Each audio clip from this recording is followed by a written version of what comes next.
Now then, campers, a magnificent Monday to you all.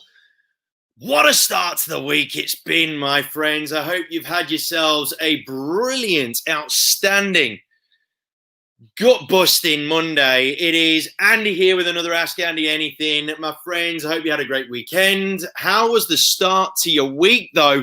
I really want to know. Give us your scores on the doors out of 10 in the comment section below.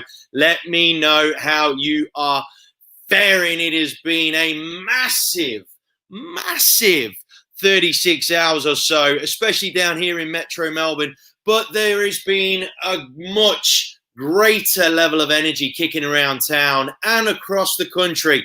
And we'll show you just how much energy in some of the auction results that we've seen around the States. It has been an amazing weekend in a couple of states, in particular New South Wales. We'll go through some of those figures shortly, but start posting your questions in the comment section below. We'll answer any of them live and free right here on the Ask Andy show. Luke, welcome, my friend. You good looking, man. Is it because of my new light? I got a new light, right? It's one of these halo lights. You see them in my glasses, look. I've got one of these halo lights. Really freaked my missus out because she saw this thing come up on our bank account that said beauty mirror, and she thought that I was either trying to tell her something which was going to get me in trouble, or I was trying to tell her something else, which is probably even worse, if you know what I mean. So, gang, word to the wise, if you're going to go buy one of these halo mirrors, generally speaking, they do come up a little bit funny on the old bank account, so make sure you pre-warn your good lady. Arsenal, Liverpool. I reckon Arsenal will do that. I reckon Arsenal will win tonight. I genuinely do. It's at Emirates, I think. I think Arsenal will do them over. Yeah, no, look, it was bad. It was very embarrassing, but never mind. Gang, we are going to go through a few different things tonight.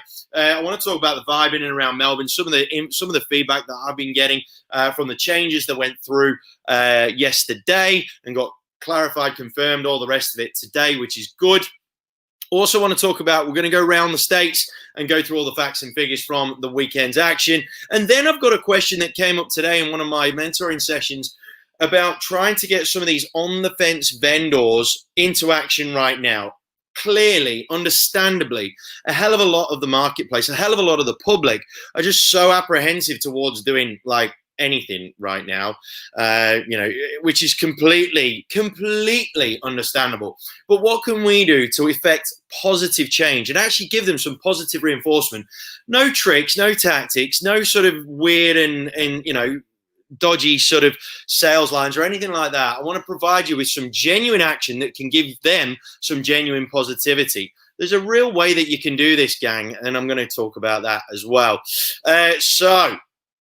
So, my friends, let's quickly, first off, around the grounds, around the States, I'm going to as always, pop the figures in the little ticker tape below. New South Wales, they are the big winners. 467 auctions, 81% clearance rate. Amazing effort, and over 1,750 sales overall across the week. What a win for New South Wales. Geez. The guys and gals in Sky Blue are really doing a great job so far. Vic, 755 sales, so great work to you. Really looking forward to seeing how that figure goes over the course of the next week or two.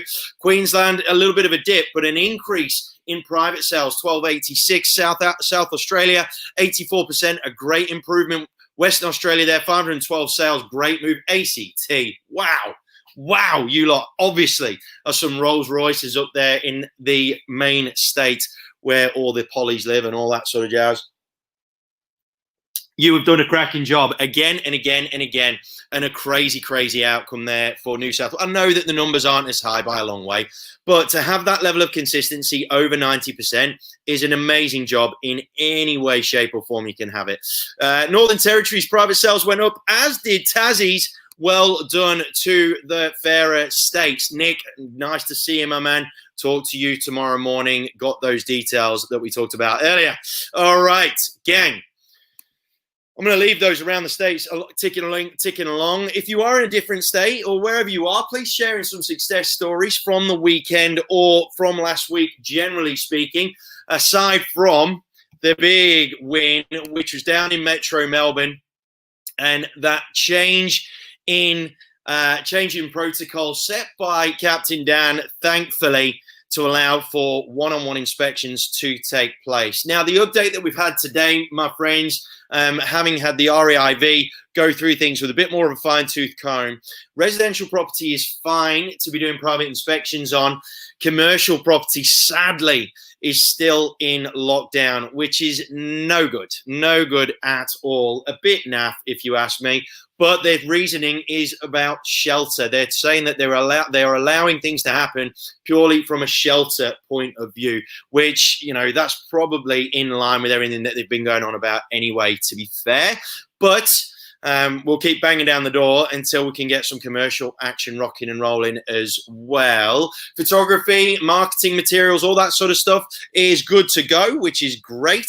One-on-one stuff, of course, protective gear on display, on bodies at all times. Make sure you're wiping all your surfaces and all that sort of jazz. Had a few questions asked of me about both buyers needing permits and, you know, the photographers and all those sorts of people having permits as well.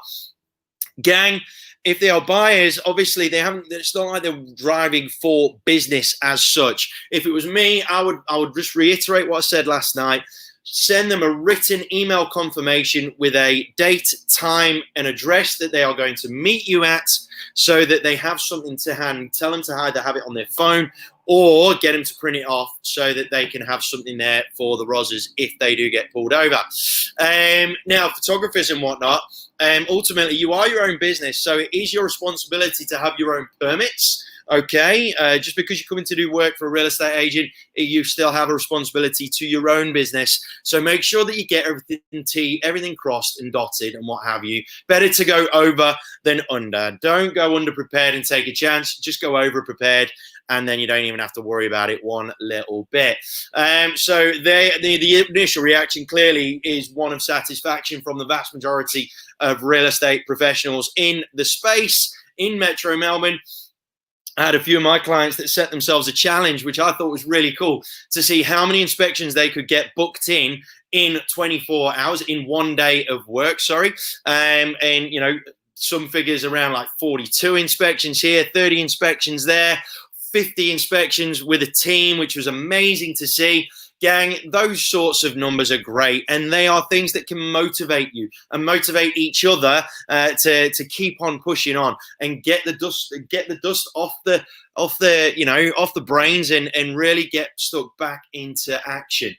Now, a lot of people will be anticipating and really hanging out for these changes to have been made, but there are going to be a lot of people that have sort of sat back a little bit and are going to find it a little bit harder to get going again. So, gang, if you are one of those people that is struggling to get those fires stoked once more, I've put my link into the description of tonight's show that you can book yourself a free 30-minute phone call. It's no strings attached or nothing from me, but I just want to give you a bit of a rocket and get some fire in your bellies again so that you can go rock and roll to the best of your abilities. All right, that's all I'm doing it for. All right, gang, so that is the initial mood around Melbourne. Do a little bit of a comp in amongst your peers. Have some fun with it. Get back stuck into it, gang. All right? Get some competition back in the bellies. It's a good thing. I can promise you that. Now, having had a few conversations today from a few different clients of mine, and a few guys and gals that aren't clients of mine, to be perfectly honest, this question popped up more than once, actually. How can we appropriately engage on-the-fence vendors to act right now? It's not an uncommon question, this. There are a lot of potential vendors that we've either been talking to over the course of the last 6 months or something, that are now going to be so unbelievably apprehensive. And we've got to appreciate that. The world is full of uncertainty. So the last thing that they want to hear is some cheeseball bullshit tactic from a typical real estate agent saying the typical things. Okay, so how can we provide some genuine, authentic want, right? Some genuine, authentic motivation for these people so that they can feel inspired to take action all by themselves. All right. That's what we really need to try and inspire. Trying to do some BS tactics and paper over their concerns is not going to fly again. It's just not. You're going to get so many dramas. It's not even funny. And you're probably going to turn more and more people off if you're not careful. So how can we do it genuinely so that people feel really healthy about their decisions moving forward? Well, part one is we need to make damn sure, right? We need to make damn sure that we always think about their goal and what they want to achieve coming out the back end of any of this real estate transaction nonsense that they've been thinking about taking on. It's coming from the age-old part of the 7 Habits of Highly Effective People, which is start with the end in mind. But the big thing about it, gang, is making sure that you focus on the end, on the end, with the end in mind. Focus with the end in mind all the way through, Now, how does this kind of look and feel and whatnot, especially when you're talking to vendors? So say, for example, one of the scenarios that I had presented to me today was the fact that this couple were looking to make a move to expand the empire because they got their first kid coming in sort of, I think, January, I think it was said. But because of everything that's gone on, they're now really super duper hesitant. They've been on the market once before, got burnt, and now the agent that's talking to them is my client. They're just saying to my agent that they're just really struggling to want to go back on the market again because they don't want to come off on and off again if anything goes wrong again with COVID and so on and so forth. So, and this agent's done everything that he possibly can do, with respect to talking about how good the market is, buyer inquiries, yada, yada, yada, all the standard sort of stuff. What I would suggest in that type of scenario, and there's going to be a lot of these kind of scenarios where it's once bitten, twice shy with a lot of vendors. There'll be so many vendors that have come off the market, by the way, gang. So if you've not got expired listings in your prospecting strategy, bloody get it in there pronto, by the way. But there is going to be that natural apprehension towards making things happen right now. So how do we do it? Now, the first thing that I suggested to them was when we talk about starting with the end in mind, we need to reverse engineer from the end outcome. So these guys, for example, wanted to move to a bigger home within the area that they're sort of living within. And they want to try and get that done, obviously, without causing too much stress to the kids, to the kid. I said to my client, to my agent, why don't you do this? Instead of talking about the selling, instead of just focusing on how good the conditions are now, why don't you take them forward in time, get in your old DeLorean and talk about what they really want to achieve? So by that, I mean, get them to have a look at a couple of properties or send them some properties that may or may not fit the bill in terms of what they want to move to. Now, it's a completely different conversation. Instead of just consistently talking about their place that you want to try and sell, talk about the place that they can envisage being in and see how that fits on them.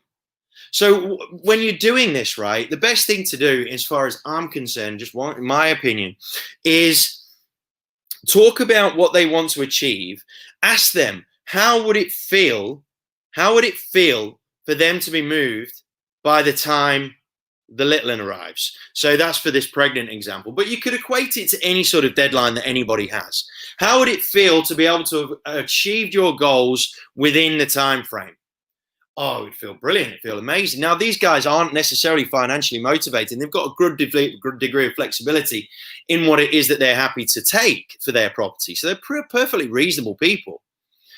But I think that the focus has been way too much about the fact that they failed the first time, the fact that it's going to be better this time, because that's what you're going to say, right? And not enough on their end game. Not enough of the attention is spent providing them with that degree of perspective that puts all of their current day emotions into a degree of context. That's what the game's all about. It's perspective and context with any of these conversations. If any of you wants to go through any of these scenarios that you may be particularly having some trouble with, again, pop your details in, hit that link, book a time in to catch up with you for half an hour over the phone, and we'll blast it out. We'll spitball it out. And we'll get the solution for you. But gang, perspective and context needs to be at the forefront of everybody's minds whenever they are having these types of conversations at any point. Whenever potential vendors or current vendors or whoever it is, whenever they start really dragging things, anchoring things back towards what's happening right now, you need to try and do everything that you possibly can to allow them to see perspective on what their plans are. Because it's so easy. It is, and I'm not blaming them. This is like perfectly cool to feel like this because it's legit. We can't see past tomorrow because of how we've been conditioned over the last few months. So trying to get perspective in amongst all our clients is going to be really difficult to achieve unless you're really focused on it. So gang, I know that a lot of the language, I know that a lot of the conversation is around the fact that buyer inquiries are so high. So, we've got plenty for you to be able to take advantage of. There's so much competition going on right now and all true. But you've got to look at it from their point of view and realize that you're just sounding like a normal agent, a standard agent. It's probably been saying that like for the entire year, even when it's irrelevant. Very, very easy to say, a lot more difficult to do when you're in the heat at the moment. So make sure that you prime your mind before you have these conversations, gang. Don't just pick up the phone and put it down. Don't just do that. Don't just go for volume. Make damn sure that when you're having these conversations, prime that mind before you rock and roll. Think perspective and context. They are the two most critical words whenever you're trying to get these potential vendors to see the light and come onto the market at a good time. Because then the other part to it is, if they do manage to sell now and you're reverse engineering it back from what they're wanting to achieve, chances are the market that they're about to head to could well be a slightly worse market. The initial rush will have gone. The supply would have drifted upwards. That's just basic numbers, gang. So allow them to see the whole picture when you're having this conversation. Easy to say, harder to do when you're in the heat of the moment over the phone. Prime your mind, gang, please. Especially for those that, because a lot of us in Metro Melbourne especially, we've been sat on the sidelines, right, for so long, not being able to pull the trigger on a hell of a lot. Can a little bit, but not massively. So for a lot of you, you've got to be really, really careful in these early stages that you don't get too eager to the point that you stink of commission. All right? Context, perspective, and prime your mind before you have these conversations. All right? The more thought you put in beforehand, the better the outcome's likely to be on the other end. All right, my friends, thanks ever so much for coming along and giving us a bit of your time. I hope you found this in any way, shape, or form useful. I'll be here every weeknight, 9 p.m. Australian Eastern Standard Time. I've got a couple of guests lined up for this week. On Wednesday night, I have got the man, Nick Cooney from Geelong. He has been in the game for a long, long time, and he has spotted some trends that while he's been doing his homework that we're all going to want to pay attention to. Some really good numbers that he's been doing his homework on with respect to the movement between Melbourne and regional. Some really good, solid, concrete facts that are going to have you interested. So we're going to have a good yarn and talk about the State of the Union on Wednesday night. And then on Thursday night at 9 o'clock Australian Eastern Standard Time, I have got a bit of a gem. I'm not going to tell you who just yet, but I'll tell you what she is all about. And it's all about presentation in front of camera, which is something we all should be wanting to get better at. Not just because of all the Zoom stuff, because that is going to stay as a constant now, forever. People will want to do more business via Zoom forever. But when you think about video marketing, now that is something that should be at the top of everyone's minds right now. And she's going to help us do that. Absolutely top chick. I've spoken to her a few times, but each time I've been more and more inspired by everything that she's about and everything that she's about to say to you guys this coming Thursday night. So tune in for those 2 episodes. But I'll be here all by my lonesome tomorrow night, 9 o'clock, Australian Eastern Standard Time. Get your questions in. I'm sure you'll be coming across way more scenarios. I'm happy to talk very specifically on the show if you want to send in your questions. Thank you so much for your time. What have we got? Some comments here. So I got all excited yesterday. You're going to get smashed on the phone. Went through my diary. I've teed up 29 one-on-one inspections over the next week, only to be smashed at 6 p.m. tonight by my boss. Cameron, mate, I'm sorry. We are still going to be knocking down that door, Cameron. I promise. I promise. Okay. We are going to keep knocking down that door. But in the meantime, I'm going to fly some information at you via the show that will hopefully help you when you do get to rock and roll eventually. All right, my friend. So, gang, for now, I'm going to love you and leave you. I'm going to take my coffee as sponsored by 100words.com.au, mate to mate at 8.